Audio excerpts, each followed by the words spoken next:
So I'm thinking about maybe adding more of those scratches that's gone through the paint. And also, if I take a look here at I want to do something about the color of the dirt in some places. I think it's a bit too yellow in some places. Yeah, I was gonna introduce something else. Let's take a look here.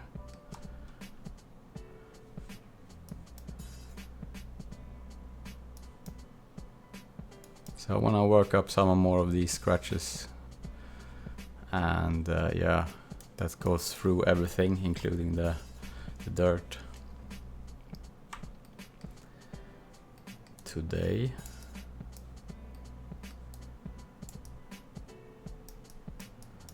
Let's see what we have.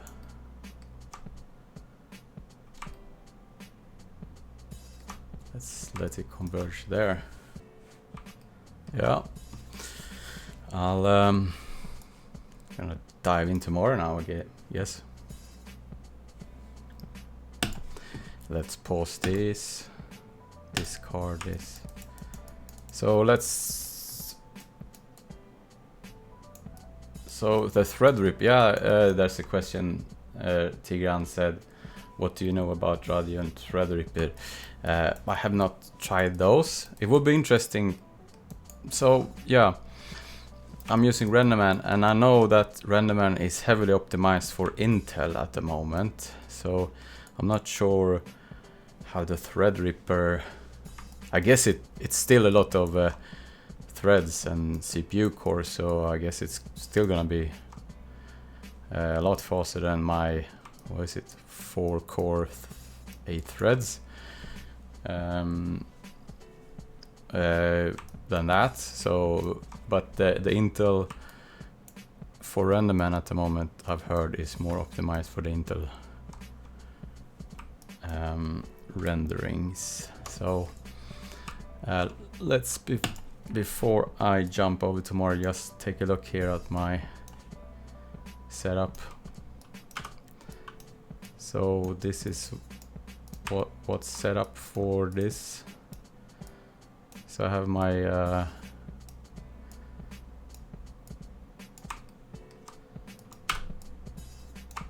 so this is the setup. This is the actual shader. Here's the displacement. So I have a displacement shader and a transform. This is just to tell Renderman that the map is from, oh, my little Nala dog is coming home now, so it's gonna be some barking. This transform says that my displacement is based around 0.5, so that's how I painted it. And then I have the specular roughness, my 2 face and edge color. That's the specular gain for the grazing angle and the facing angle. My color. And this is the clear coat I did a few episodes ago. So it's just a black and white mask, but I multiply it against this slider here. So this is can say that, okay, I want more in the, let's see where this goes. Let's see. Oops, why isn't it opening? Oh, it's had some so this one is edge color and this one is face color. So I have more edge than I have face, very little face clear coat. Yeah, so that's kind of my setup at the moment. When I build this, the lookdev, I will add some AUVs for different comp purposes, like have RGB masks and stuff like that. I'm gonna incorporate. So yeah, that's just some of the shader here in Renderman. Let's save these. So this is now the 21.6 Renderman that I updated to, and actually 2018 of the Maya. It's brand new for me because until 21.6 I couldn't upgrade to Renderman because there was no support for it, but now there is, so it's gonna be interesting to see what's new in Maya as well. So I think I will actually take away the bump right now. It's gonna be a lot faster to, if I wanna look at this in context.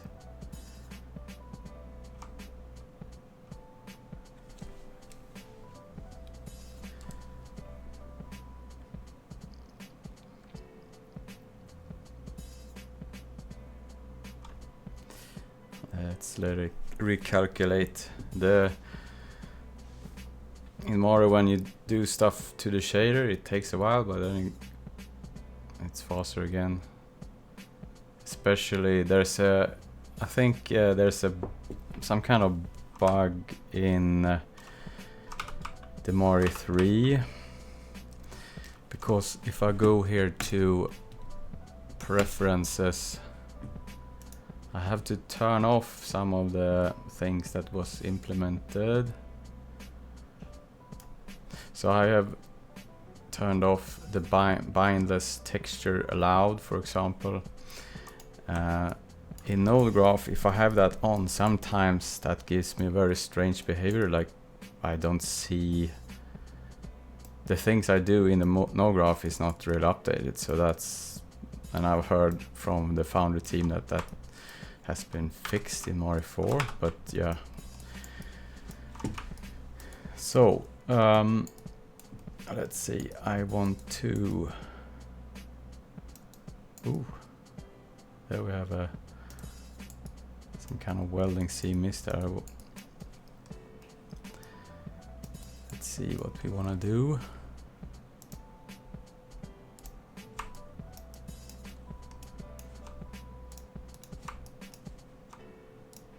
Let's turn on the lights one time here. Yes, I'm gonna take a look.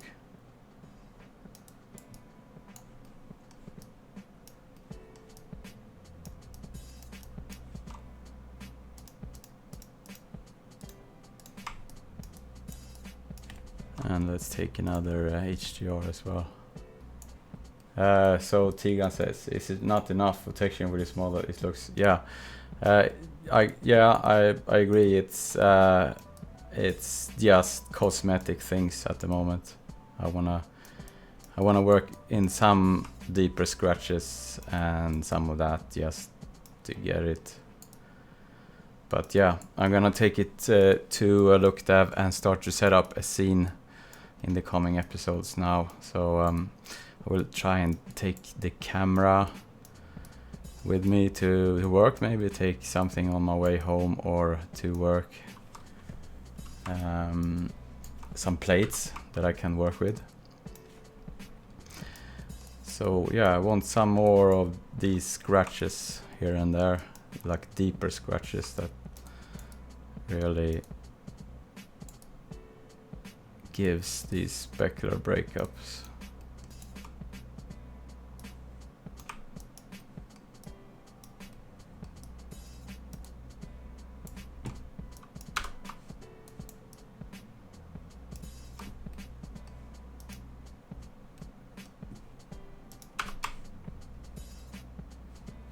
So let's see, it's those scratches. Let's see, I add it on top. Yeah.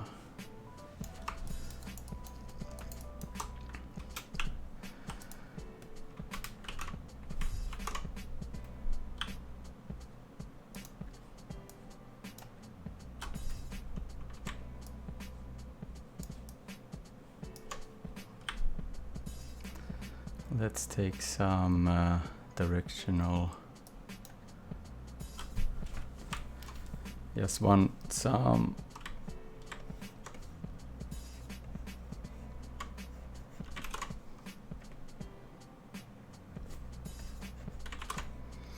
Let's set it to luminous.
Yeah, it's gonna get us a quick pause here in some places.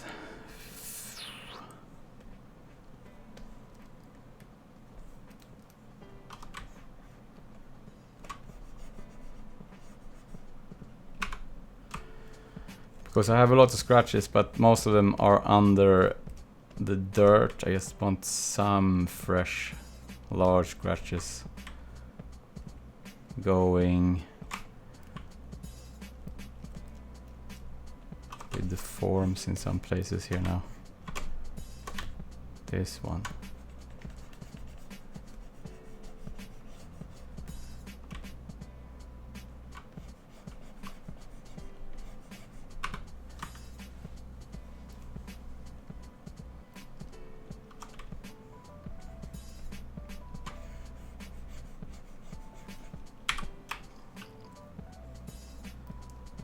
So this will also reveal in the dirt mask.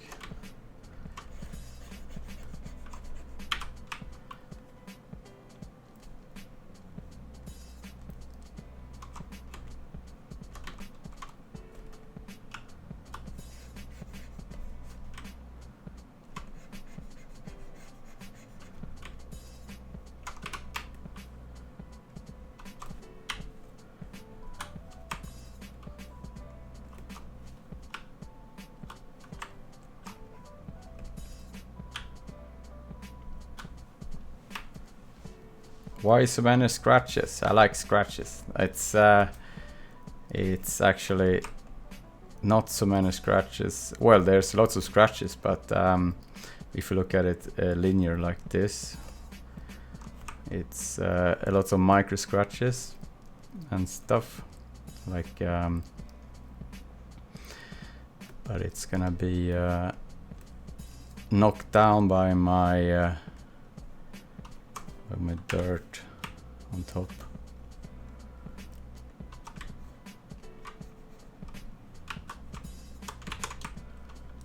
Just wanna pick out some of my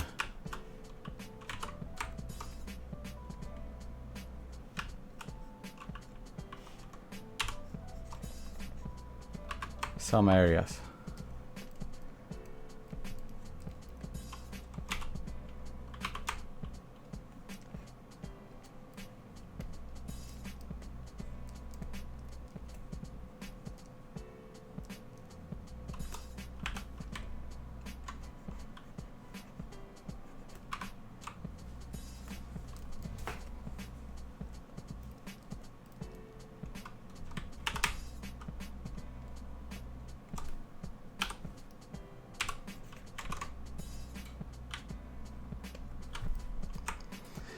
I'm actually gonna also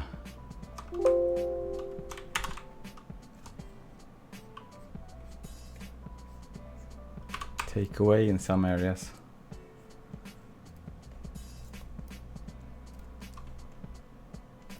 Like this bend here can just wanna diminish right after the bend of that plate there.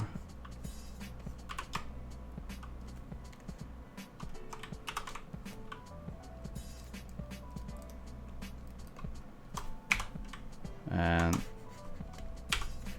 maybe take something there.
don't really have the resolution for this. It's quite low res. This it's just 2K most of it, so.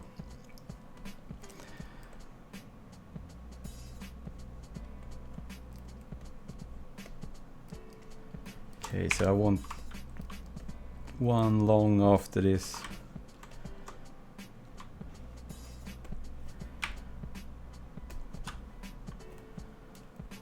Like it's been dented there, something caught up to it and just dragged along here.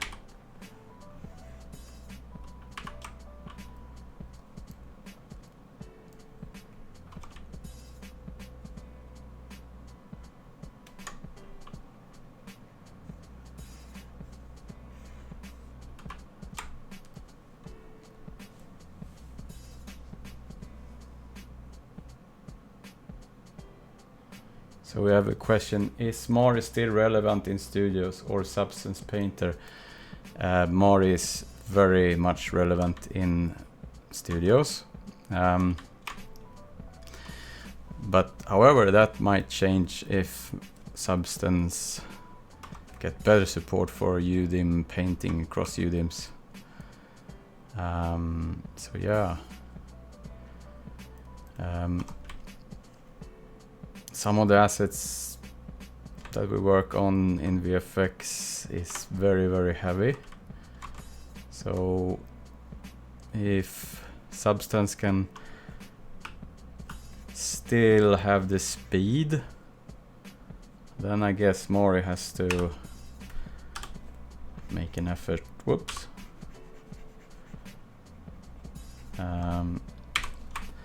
So yeah, it's interesting to see what's gonna happen in the future with the Substance. I actually just bought an upgrade for Substance. So I bought Substance like 2 years ago, but I haven't really used it because there was so poor support for UDIM, and it started to pick up. It's still not really UDIM support as in Mari, but now with the instances and stuff, starting to look interesting. I definitely will check it out to bake procedural stuff with, and that's something I'm planning to do. To like bake out dirt masks and stuff, because it's pretty cool procedural stuff that I could use and take it into Mari and finish it off with Mari.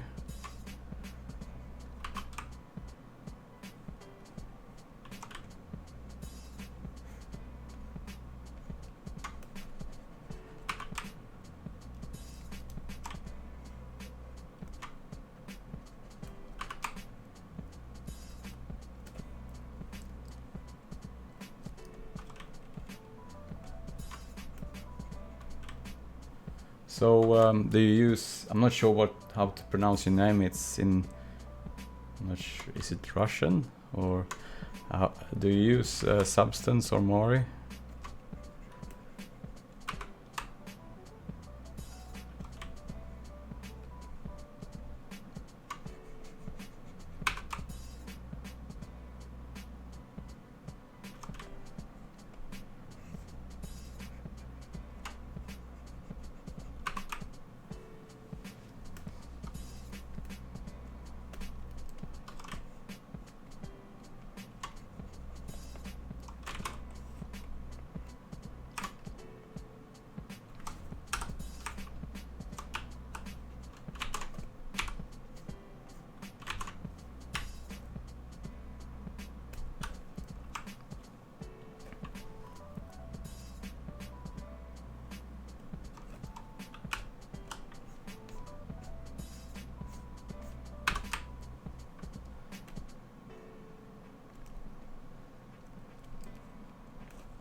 Yeah, you have some funny things going on there. Let's take a pass and go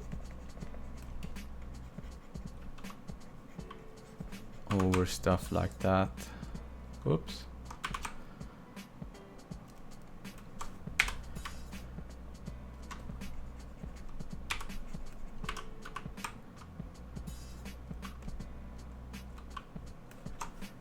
And those ones look horrible. Just gonna clean up some of those.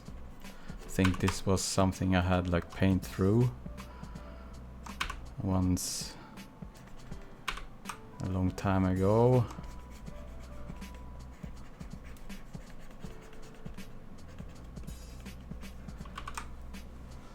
Can redo that portion there.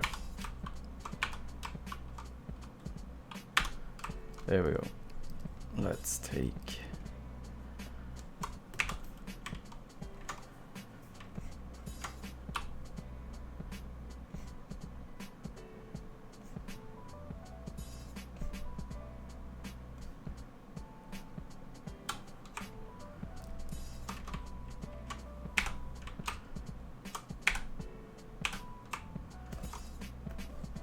whoops.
Gonna take away some of those strange ones and just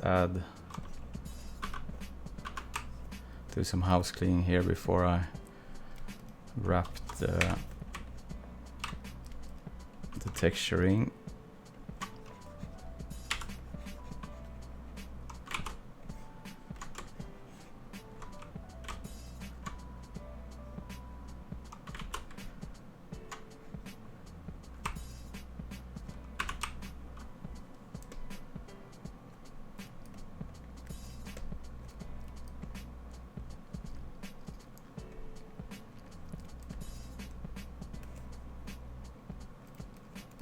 Let's see, what can we do with that?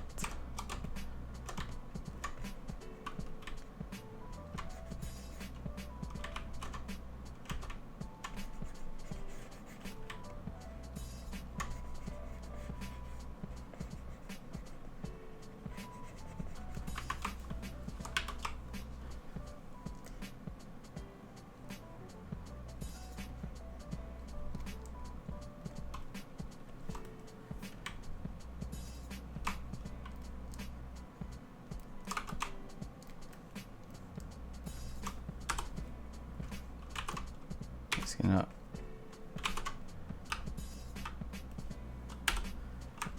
let's see this one.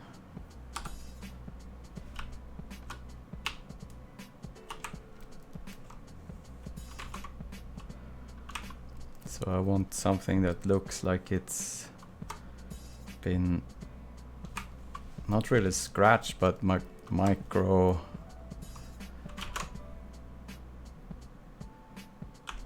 Let's take away some with opacity here.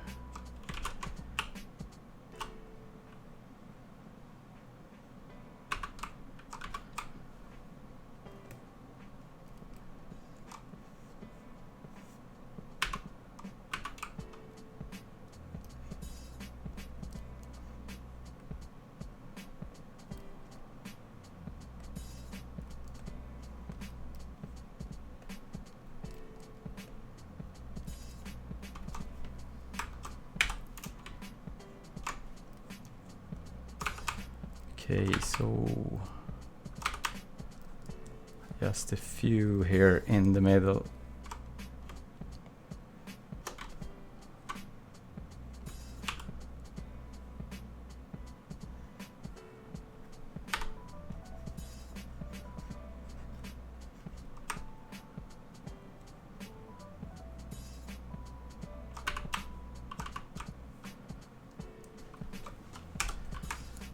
Okay, so let's go back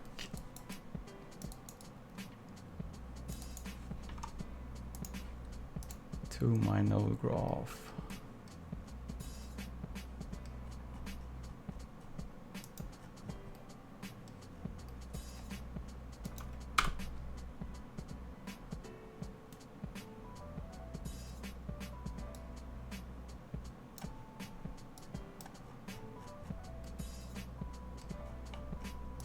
Let's insert a bake point.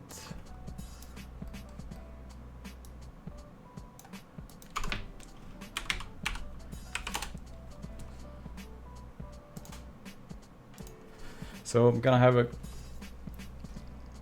There was a question coming up in... I got it through a forum or a chat, I can't recall, about color management. So I'm gonna switch gear into that briefly soon. I'm just gonna bake this and take a look how this looks.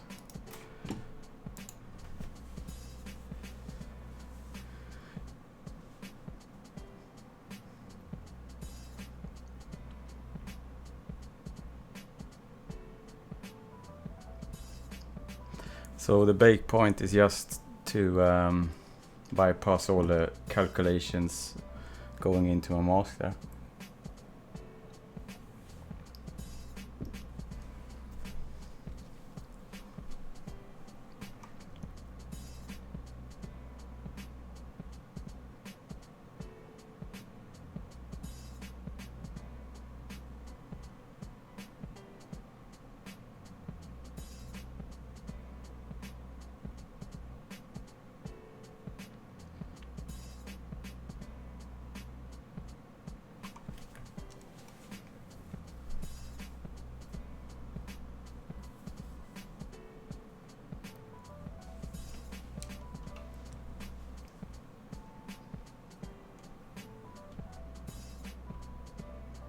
And the map map generation, let's see.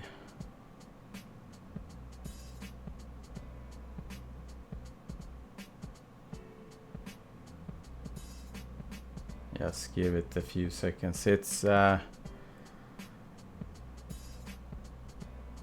there we go. Now it's green and baked.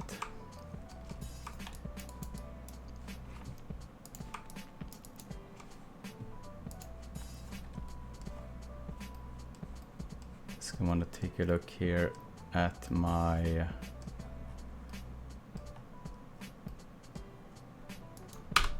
this one, that it picks up the new scratches I made there.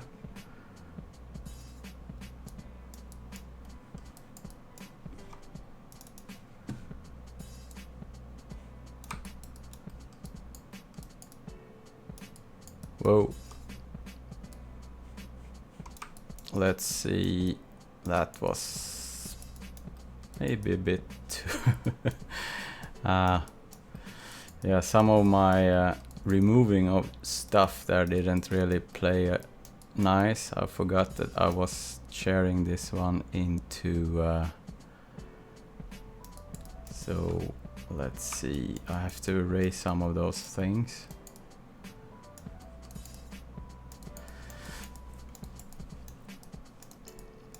Yeah, all of those. Okay, let's do this quickly.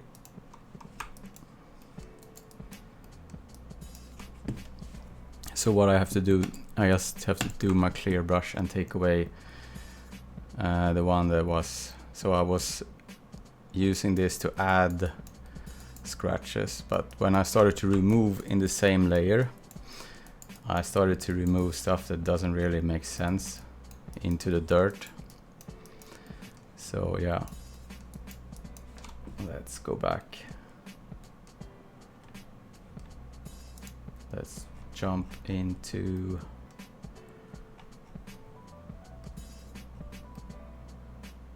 let's see, it was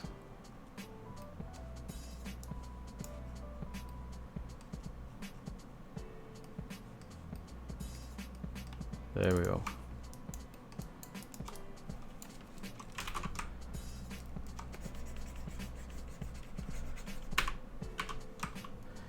So if I want to remove those blotches, I have to do it in my where I painted those. So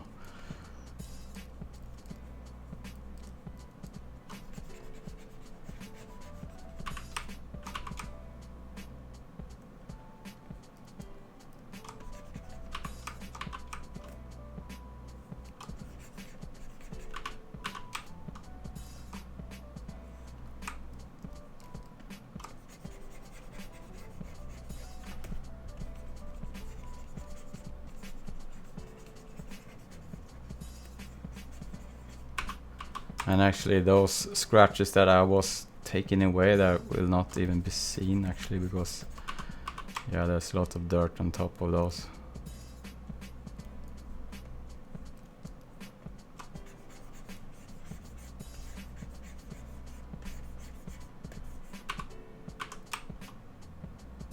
But yeah, so here we see all of the dark ones here will be down to the metal through the dirt.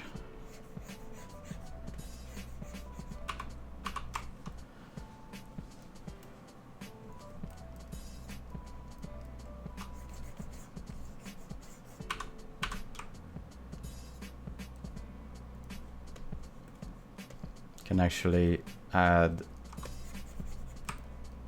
I'm not sure this one.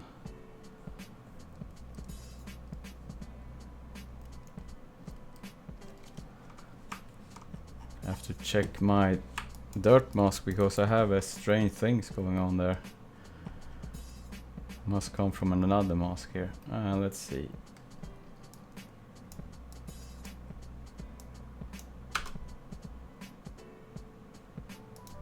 So let's see where it's coming from.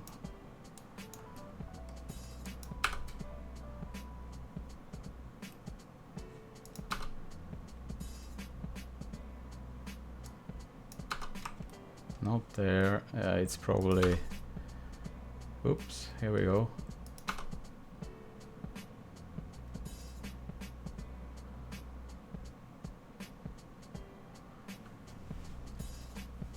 Okay, so what, remove scratches.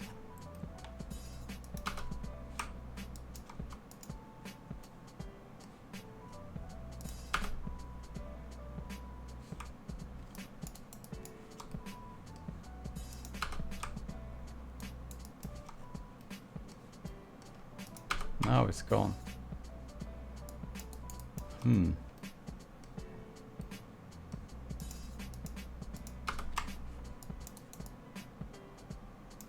Okay, I'm not sure what was going on there. I wanna work from there, check that one out. Ah, okay. I know what it was. I had paint in my paint buffer there, so now I have to go back here.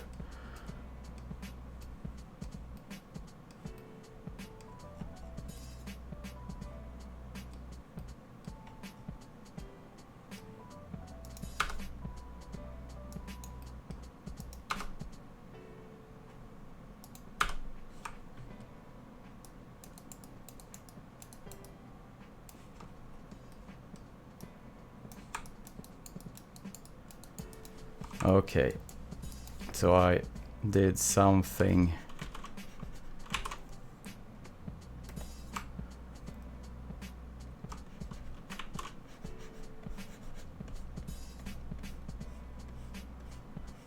To this mask somehow, not sure when.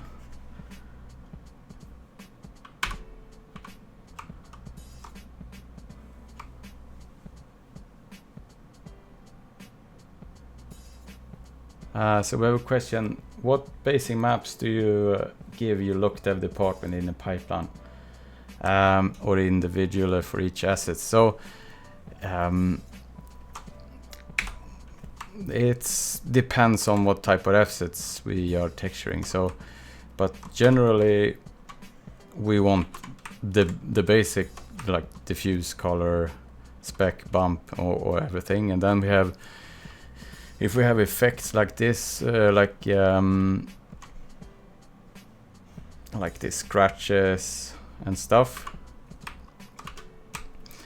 I might get the request. Okay, I want all of the scratches in its own pass, and we call it usually, I mean, it's different for different facilities. In some places we call them AOVs.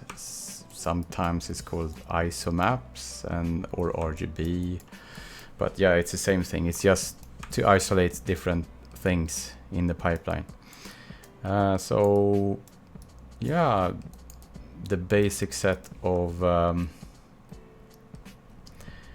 would be all of the default ones, and then it's masks for regions. For example, might get a request to isolate if it's a mixed material.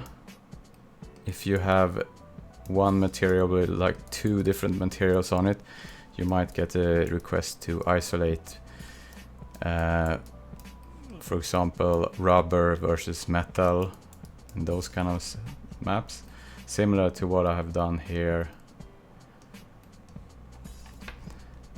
My like glass, this is the painted metal, so I would probably run out mask like this, especially if it's not split up into the model. In some models there's everything that has, like, for example, this would probably, in a real asset, would probably all of those rubber geometry would be named rubber, and then we can isolate it through the naming of the geometry itself. But if it's model, so you can't really isolate it through the name of the geometry, or if it's a if the geometry is combined, then we definitely have to have ISO maps for the different materials. Let's see. So yeah, and also usually I export clouds, different type of procedural passes that lookdev can use to further add interest.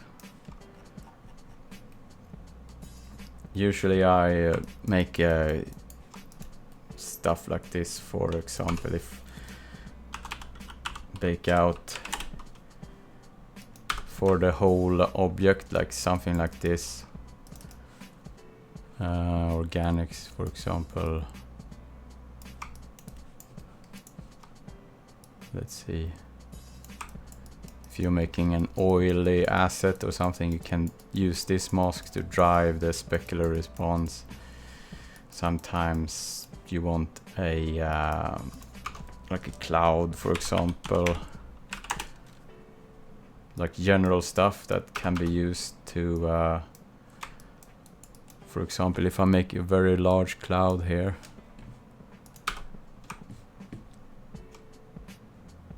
oops, something like this, lookdev can use this maybe to, if they start to crunch this in the lookdev, for example, with like a histogram scan or something, they can take my color map and introduce stuff to it. If I crunch this,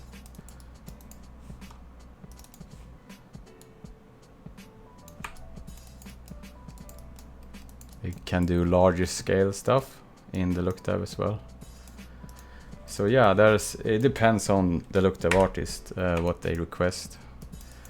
But yeah, I always plan to when I texture stuff to have it so I can easily just break out the mask. For example, if somehow they want to take this mask, I would just make a channel from that merge node and take all of the effects in this chain here. So that's why I also want either make it like merge it like it's a comp, or use masks and have everything isolated, because then it's easier in lookdev to dissect stuff. So yeah, okay, so where were I? I was doing stuff over here. Let's see, I got rid of that strange thing there. That's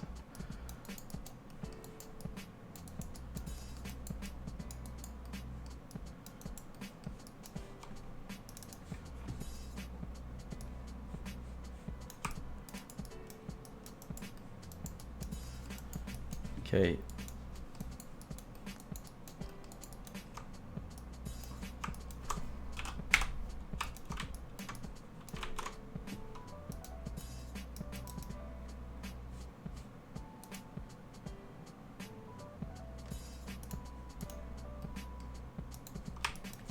Just gonna add a few more now when I see this in context here.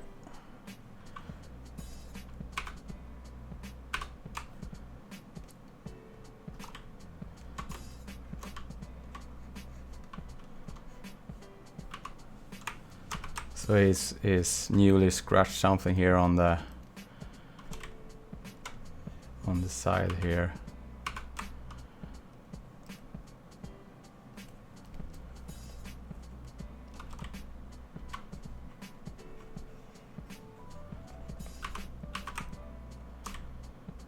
Something got jammed in the tire maybe.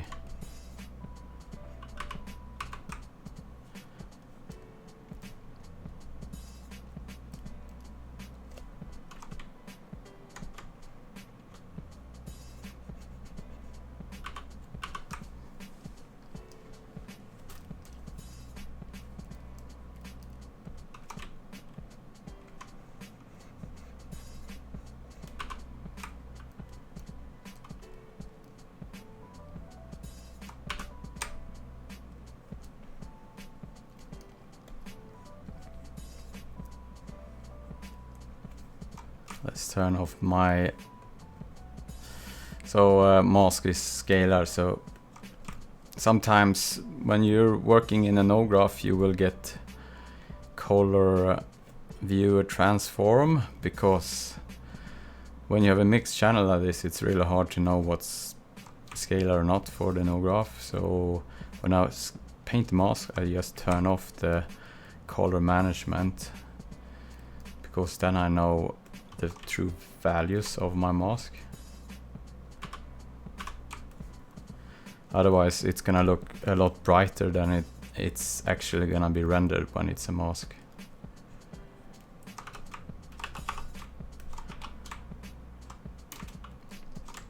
I guess the underside here can be, it's not gonna be seen, but why not just give it a general pass here.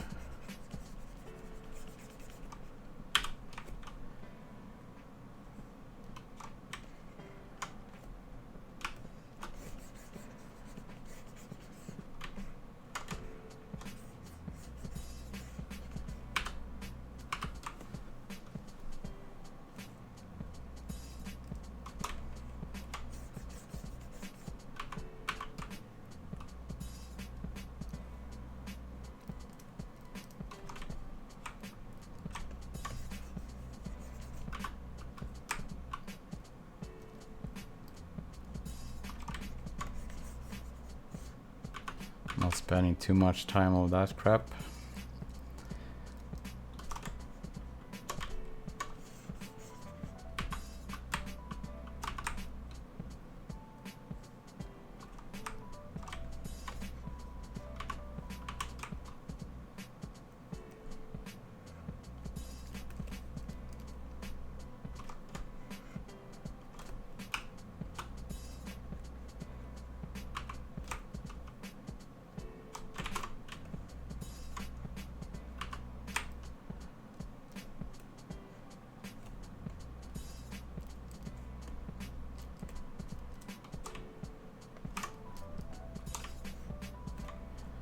Just a few dents here and there now on the in that area there.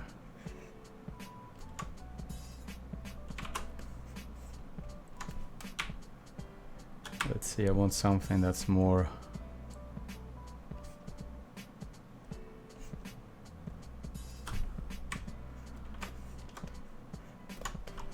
whoops, inverted, oh, luminance.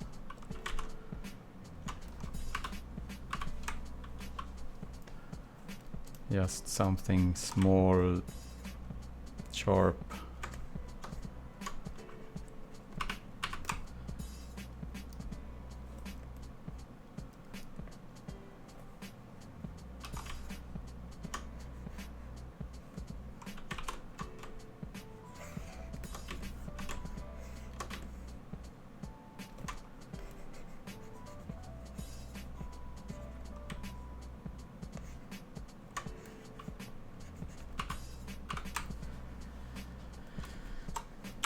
Okay, so now I have to rebake my metal mask, and then I'm gonna visualize this in the shader.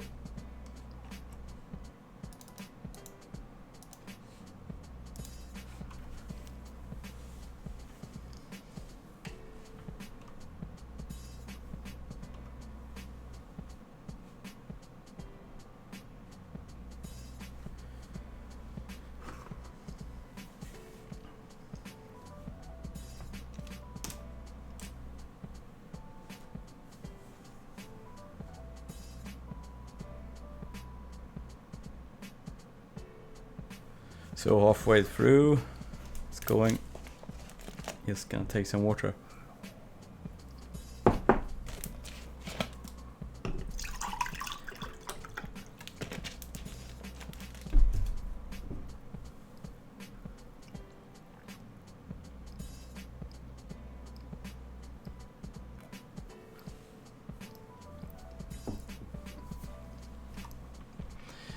So I guess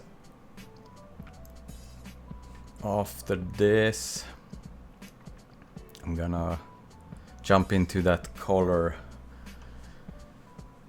management question that came up in one of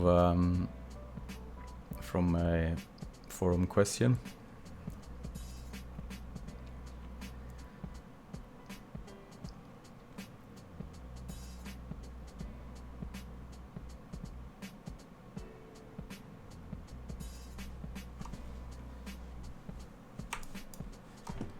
Okay, that one is up to date. Let's take a look at the dirt mask.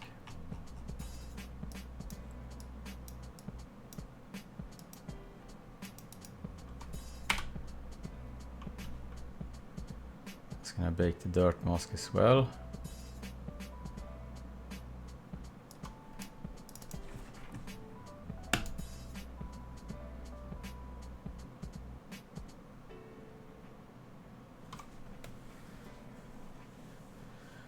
And then I'm gonna jump into the shader.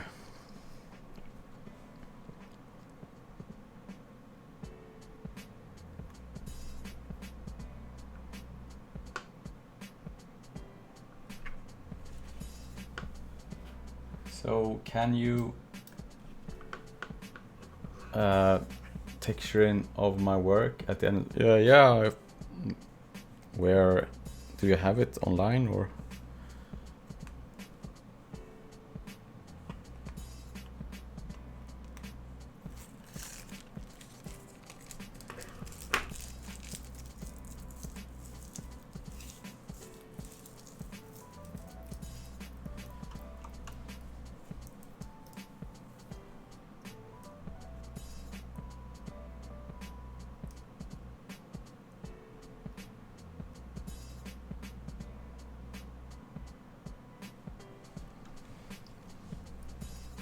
Okay, map soon.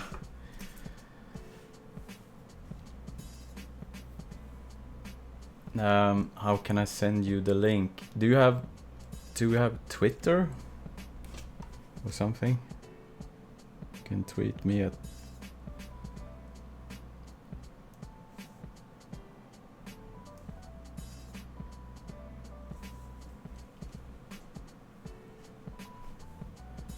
or if you mail me, there is you can mail it at peter@meshmen.com.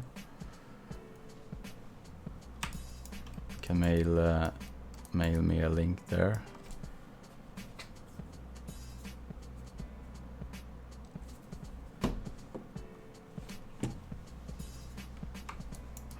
Let's see. Okay, now that's baked. Let's go up to my where I put it together. Just gonna see here.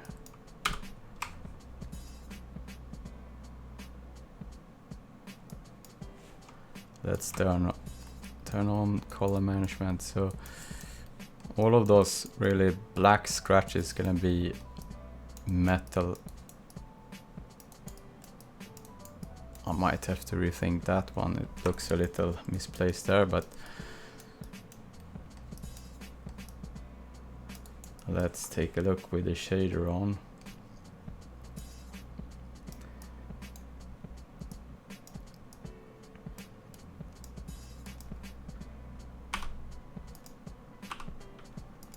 Let's see if I dare use a shader now.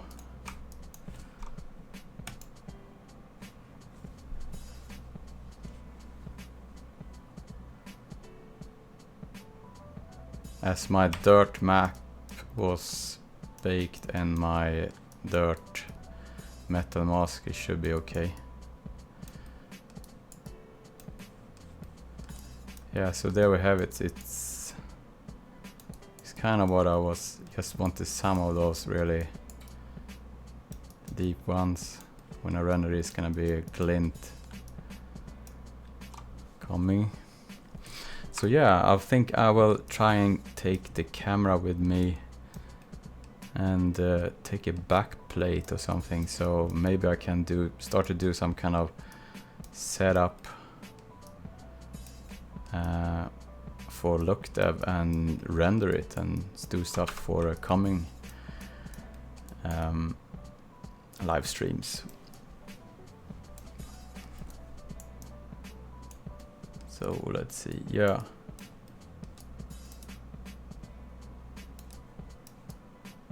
Let's take a look here as well. That's gonna come through to the bump map as well, so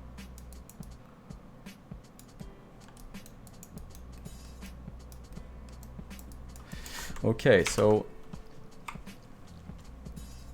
there was a Q&A question, so I'm just gonna go over to my official Q&A section because I'm gonna link to this in my blog entry later on. So.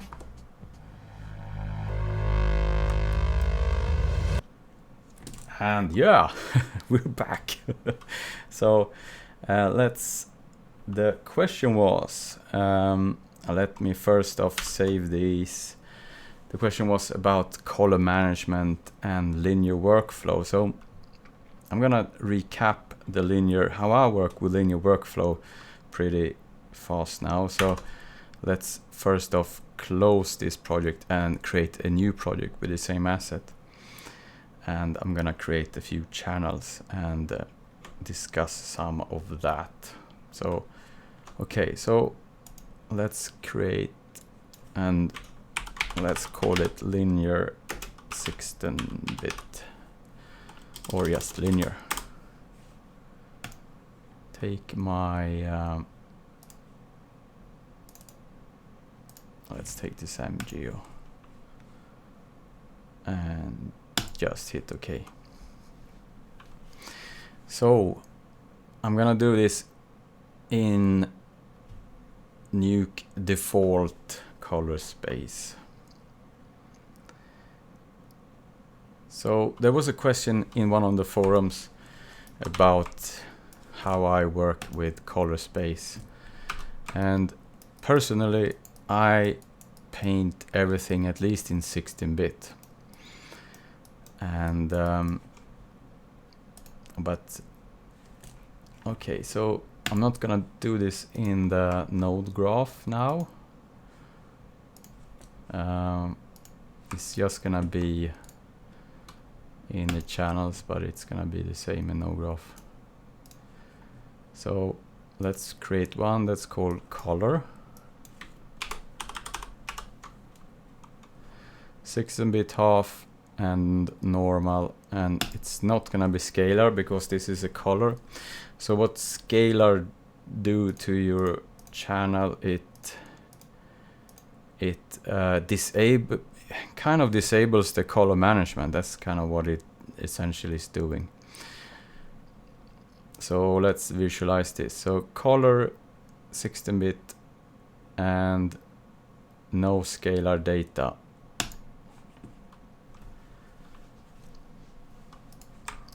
And actually, let's do it with a some kind of color as well. Let's make it gray.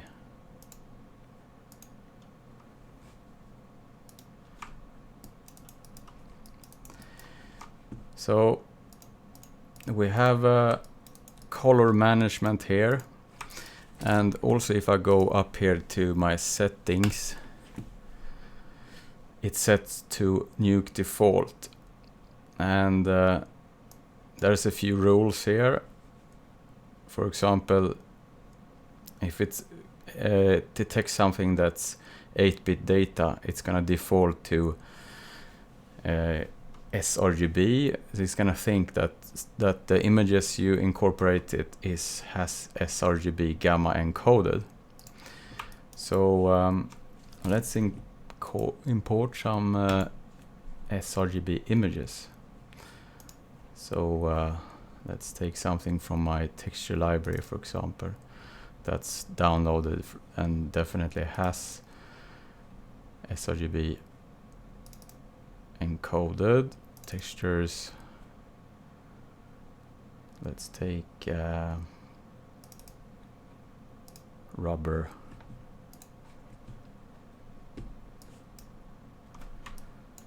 If I double click on this image, we have this color space option here, and it says sRGB, and that's because when I look at the settings here, you say 8-bit data is sRGB, so it's gonna look as it did in let's take that same image and look at it outside Mari.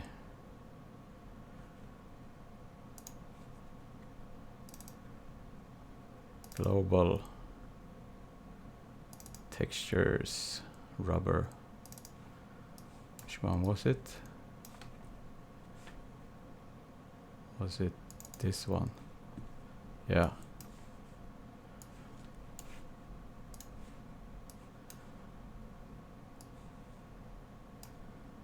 So yeah.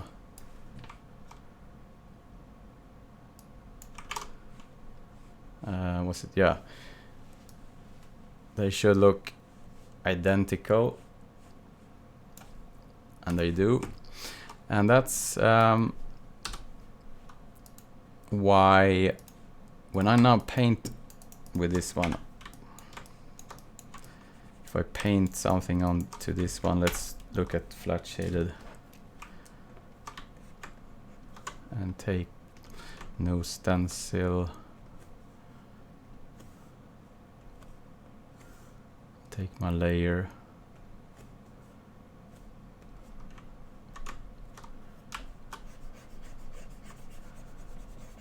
if I paint this onto the model, and now I turn off color management, this is gonna look a lot more darker. So this is now a linearized image. So what this is what is actually happening when I import something into Mari that has this sRGB. When it detects that, yeah, this is an 8-bit image, it's gonna linearize the image into this image, and then when I paint, I have this LUT that displays it back with sRGB.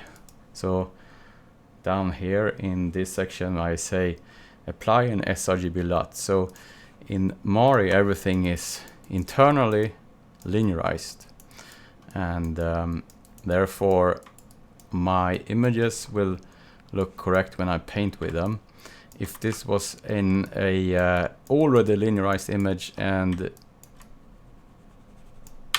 had, for example, was an EXR image that already was linearized, it would not apply the inverse, because then it was already linear, and then it would bypass the linearization. So we can do this. If I now turn off raw data, or we say that let's say that I say that this is linear, then it's gonna become even lighter. That's because I'm now bypassing the linearization of this image. So if I now disable, oops, I have something strange enabled here, and that's, let's go to my painting tab. Whoops, I have too many tabs. Let's disable everything. I realized I had all the colors.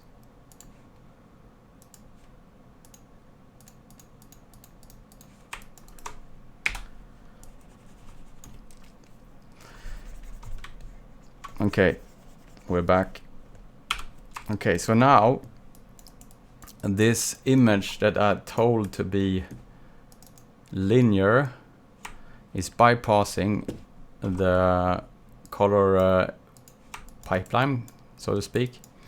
So when I've disabled the viewer transform, it will look as sRGB. That's because I told him that you're linear, so therefore it's not gonna linearize the image. But this is gonna be wrong if I paint like a color channel with an sRGB source image, because it needs to be linearized. So that's why this has to be set to sRGB, because I applied a LUT. So everything in Mari is now internally linearized and displayed back with the viewer transform when it's a color channel. So let's paint again with this. So this is a color channel. It should be correct like this. And if we now make a another channel, a bump for example, that's a scalar channel. I also make that one bump 2K. In color space I set it to be scalar. So what this does, it disables the viewer transform, because if I hit the viewer transform button down there, nothing happens. So essentially it's the same data, it just doesn't apply the viewer transform even if it's on. So when you have something like a bump map that's only gray values, you might want to have this checked. But essentially you could also actually have a color channel and just turn it off, because internally it's gonna still be linear. It's still gonna be linearized. So, but for viewer sake, all the bumps, roughnesses and stuff, set it to scalar. And also the question was, if I paint something in 8-bit, it's still gonna be linearized. Oops. Let's make a color. However, I don't trust the 8-bit because if you have an 8-bit data, it's if you have something that's already 8-bit and you paint in 8-bit and linearize it, there's always a slight chance that you're gonna get crushed low lights, like all the dark values can have some banding in it. I guess Mori is really doing all it can, but theoretically 8-bit is always gonna be a problem. So that's why I paint all my colors in 16-bit, because then I know if I have an 8-bit channel, I know that I will not introduce something on my end. That's kind of why I use 16-bit. So let's call this col 8-bit. So 8-bit, col 8-bit. Let's take this paint.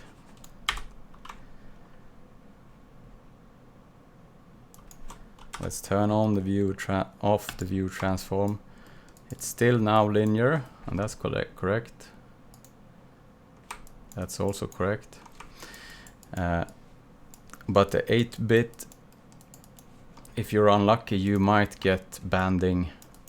And also when you export, that was another question. When you export something, for example, if I go to export current channel flattened, it says same as native sRGB. So this color space here, if I would export this channel and say same as native sRGB, it's gonna apply the sRGB LUT onto my export when it's an 8-bit channel. So everything that's gonna come out is not linear if you export it same as native sRGB. You can go to say scene linear, then it's gonna come out linearized. But this is something you don't have to be bothered with when you paint it in 16-bit. That's also why I always want to do it, because if I export my 16-bit color, current channel flattened,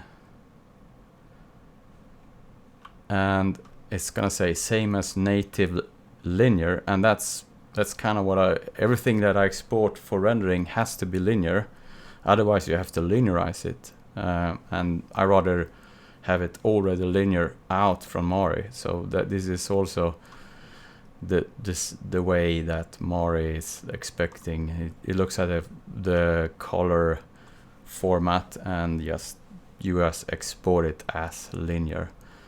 So yeah, that's something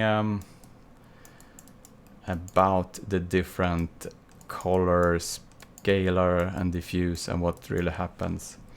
So let's actually import something that I know is, if I take one of the Megascan textures now, just to import it into Image Manager, that's an EXR. If I now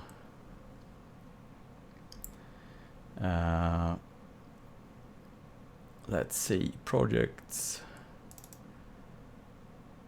and take global texture, Megascans. Let's take skin and displacement EXR. If we look here now in the color space down here on the import, we see that it says automatic linear, and that's the setting for EXR. It's gonna treat this as linear,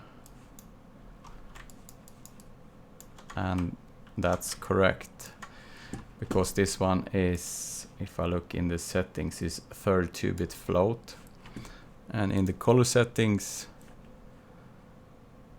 when it says 16-bit and 32-bit float, data is treated as linear. So yeah, this is kind of the basics of the color manager in Mori. It's always gonna try to linearize 8-bit images. If it's 16-bit and 32-bit, it's gonna treat it as, yes, it's already linearized, so therefore I don't do anything. But yeah, there's you have to be vigilant so you don't encode something with sRGB and save it as a 16-bit, because then you will introduce something that Mari has no way to figure out on its own. If you deliberately have a non-linearized output from a nuke or something into an EXR. So yeah, that's just a caveat. Okay, so that's a little about color management. I will try, I'm gonna do a more thought through video about this, and offline video that are gonna make more examples how to set this up for the future. So let's see, I'm gonna see if I have a mail.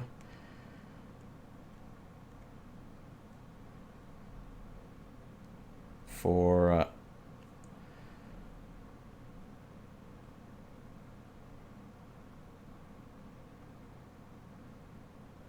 I'm not sure if, so we have had a question if I could watch something.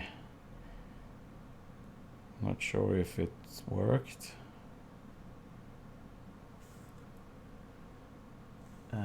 Get in touch in your website. Maybe that didn't work. I don't have any mail. I have to check it out. So Tigran, if you're still in the chat, you can try at peter@meshmen.com. That should can mail me directly on that one your link. Let's close this.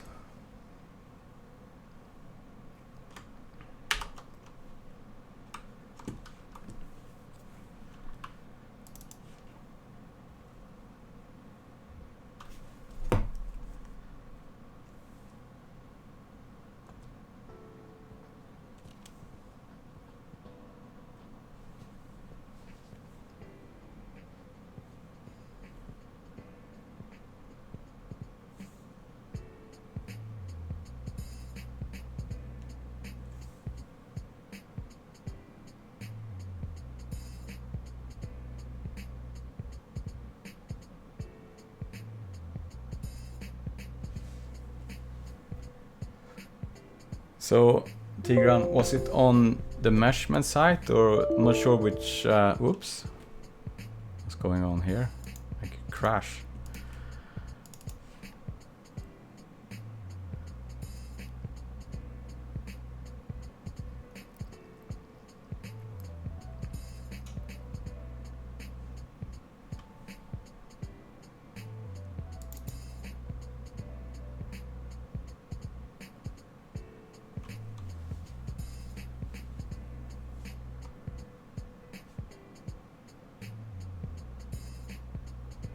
Yeah, try that one.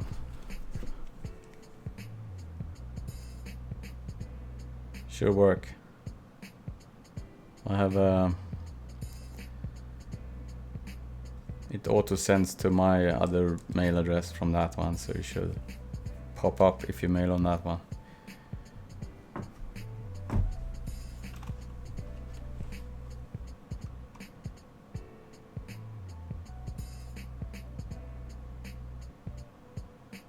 Yeah, that's correct.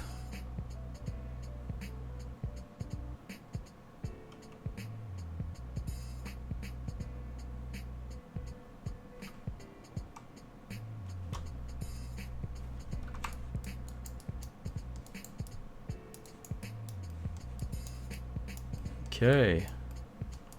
While we see if Tigran can get his mail over, I have to get a proper way of find a good way to like add community stuff to my blog, because I know that in the chat, if you try to send internet, it's gonna be blocked. I think it automatically cuts off.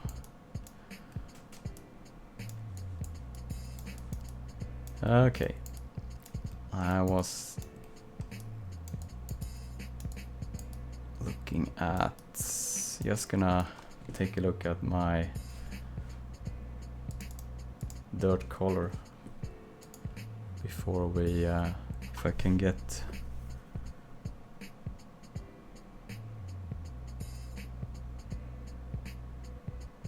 oh, here we go. Let's see.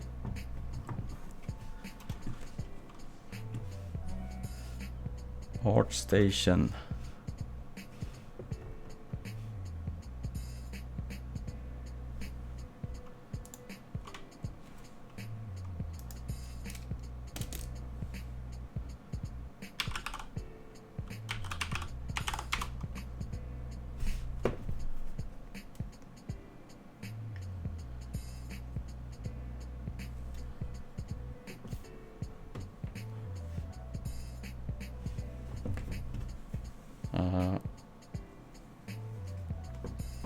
How do I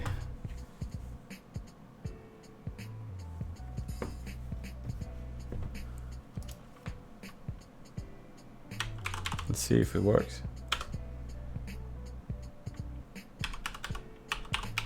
Artwork slash, is it O or 0?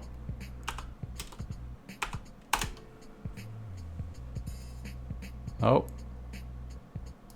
I'm not sure if it's the whole address.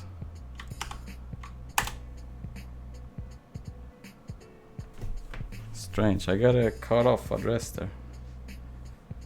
Is it R2D2?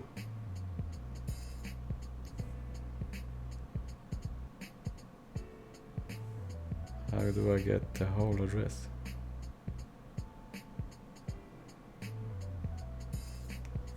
I have my phone. Let's I'm gonna open it on my other computer.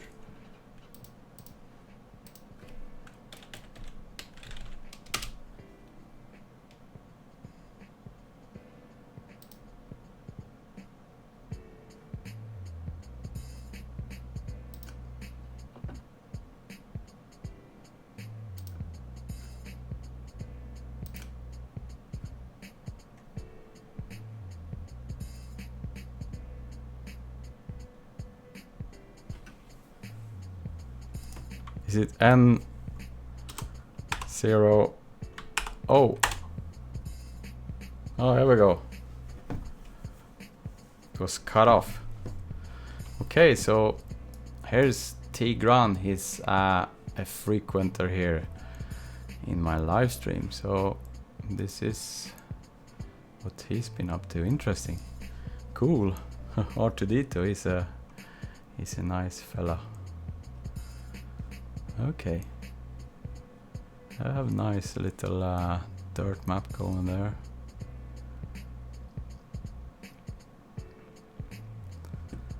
Yeah, look. Curvature. Specular color.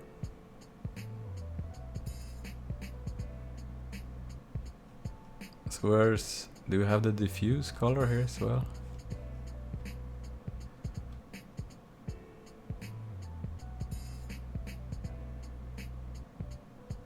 So what renderer are you using for this? For example, if I look at the roughness values, stuff like that. And also specular color is, yeah. Okay, so you use the diffuse for specular color, yeah. I would probably, I mean, it depends on the shader setup. So when I texture stuff for Renderman, then this would not be the way for example the pixel surface, it expects the diffuse color, for example for metal, to be like black, so I guess you have to have a metal slider in your shader to set that up. So I would probably have a diffuse. I would require, if this was a texture for something that was going through Renderman, I would have a diffuse color map and ID for a metal, and the diffuse would be black where it's aluminium, for example, aluminum, and the roughness.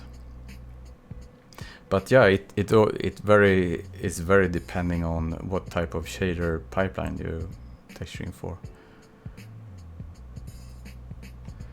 So yeah, I guess I would expect some more blotches and stuff onto to these areas.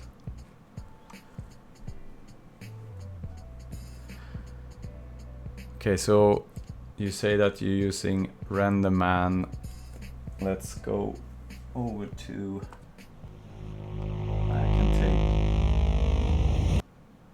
Let's take the chat. Whoops.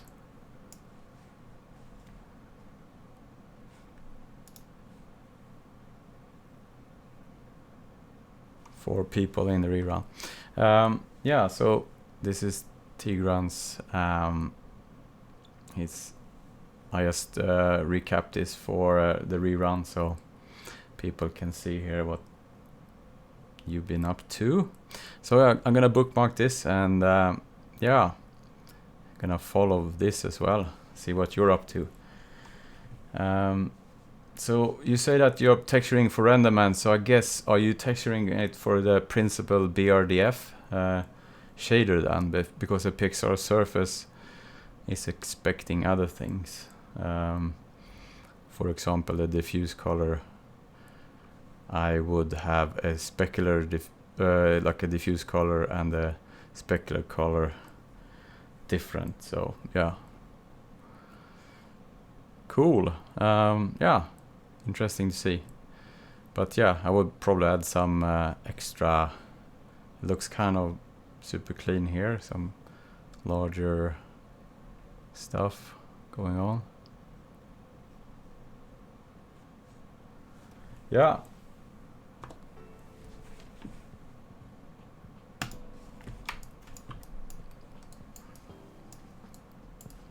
So we can actually just take a look at that briefly in what I was talking about the Renderman.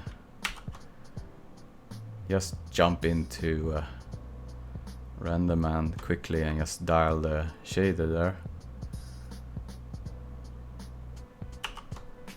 on the ball or something.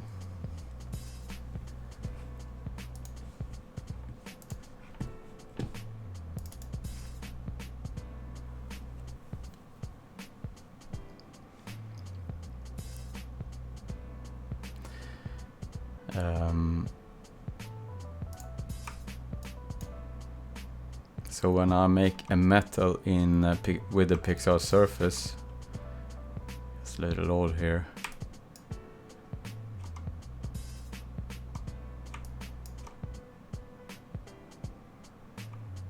Let's see.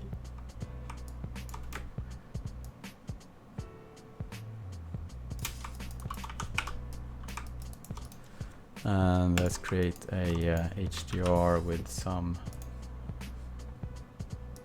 a texture on it. So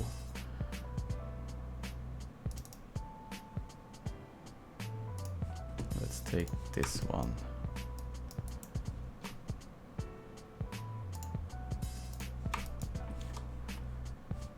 And apply the pixel surface and fire up an IPR. Oops.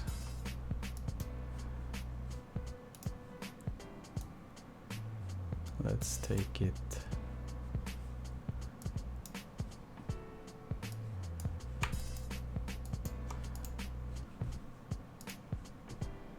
So for example, when I create in the pixel surface, if I create a metal, you can just slide this down, and either you have the artistic. So this is the way that when I painted my metal, for example, on the asset, I have these two sliders to this is the edge. If I tweak this on its own, this is gonna be the edge reflectivity, and this is the phase. So if I make these two like full on, they're gonna act like a chrome sphere if I take the roughness down to 0, for example. So now if I add diffuse into this, it's not gonna look like a metal anymore. So that's why a metal has to be almost like total black, or very, very, very slight amount of diffuse if it's a little dirty metal in Renderman, in the pixel surface. We take the physical, and then we have some other settings here. For example, let's see.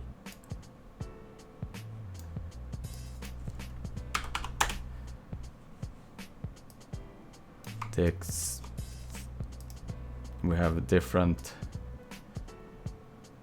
settings for the physical here, but yeah, that's kind of why I would expect a diffuse color if it's the pixel surface. However, there's the what's it called, the principled BRDF. Let's see. If you apply this one, it will behave a bit different. So Renderman, where is it? The Disney one, is it still around? Or is it Legacy now? I think this yeah, the Disney one here.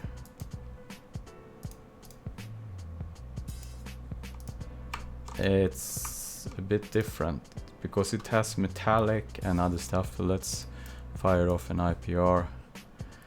So this one, if you would map the one that you had specular into the base color, for example, then you have to have a slider on if it's metallic or not.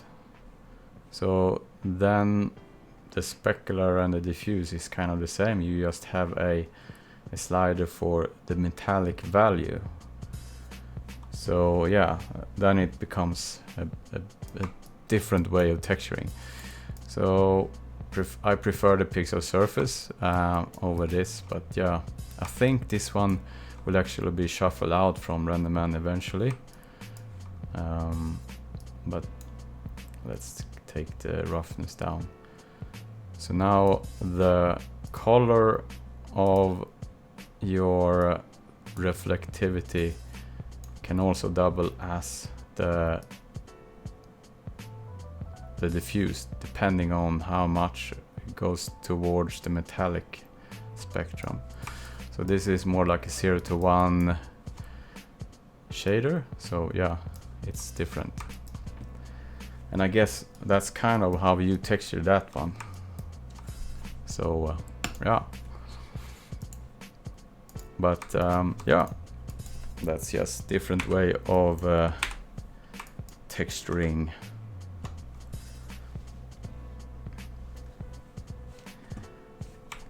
So you can try and I will try and texture it. If I go back to that, I would say if you update this to be a and make a diffuse color, would be interesting to see you venture down that road. and make all the metal parts black, and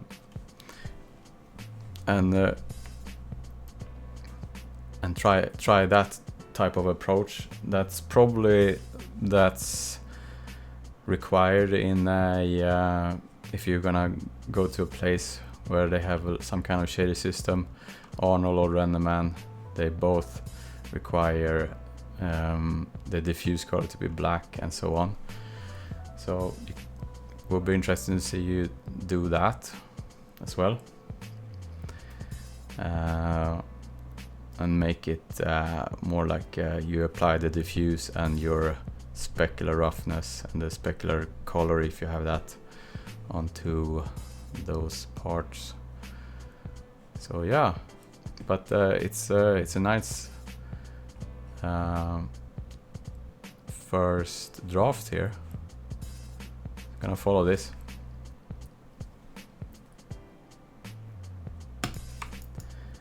So what time is it?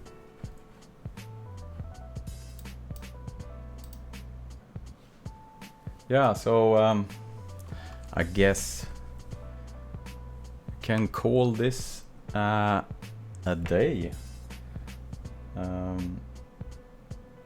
I think yeah, we're almost 2 hours in, so yeah, thanks for hanging out. So I think I'm gonna call it a day, and the next time I will probably start to incorporate this maybe into a lookdev scene, maybe export some of the ISOs and start to set up the asset for lookdev.